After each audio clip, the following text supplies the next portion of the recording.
રાજકોટના જેતપુરમાં રખડતા શ્વાનનો ત્રાસ યથાવત। જેતપુરના નવાગઢ વિસ્તારમાં શ્વાને બાળકને બચકા ભર્યા।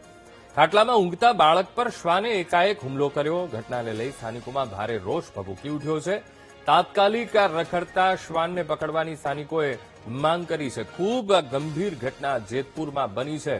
રખડતા આતંક આજ મુદ્દે સંવાદદાતા ધ્રુવ મારું ફોનલાઈન પર જોડાઈ ગયા છે। ધ્રુવ, જેતપુરમાં ગંભીર ઘટના બની છે। રખડતા શ્વાનનો આતંક અને આ ત્રાસ દિવસે ને દિવસે વધી રહ્યો છે।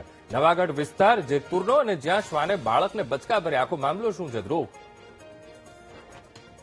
વાત કરવામાં આવે તો જેતપુરમાં અવારનવાર જે શ્વાનનો આતંક છે તે યથાવત જોવા મળી રહ્યો છે। જેતપુરના નવાગઢમાં શ્વાનના નાના બાળકને છે તે બચકા ભર્યા હોય ને જે જેતપુરના જે નવાગઢ જે ઇલાહી ચોકમાં જે મસ્તર વાડીની ગલીમાં છે તે ઘર પાસે છે તે બાળક સૂતું હોય ને તેને લઈને બચકા ભર્યા હોવાના પ્રયાસો છે। ખાસ કરીને શ્વાને બાળકને લઈ જવાના પ્રયત્ન કરતા માતા પિતાએ છે તે બાળકને છોડાવ્યું હતું। આ બાબતે જે તે જેતપુર નવાગઢમાં દિવસે ને દિવસે શ્વાન કરડવાના બનાવો વધી રહ્યા છે, છતાં પણ નગરપાલિકા દ્વારા શ્વાન પકડવાની કોઈ કાર્યવાહી ન કરતા લોકોની છે તે માંગ છે તે રખડવા શ્વાનને પકડી પાડતા અને કાર્યવાહી કરવી જોઈએ। આ બાબતને ખરેખર બાળકને જેતપુર સરકારી હોસ્પિટલ સારવાર અર્થે હાલ ખસેડવામાં આવ્યા છે।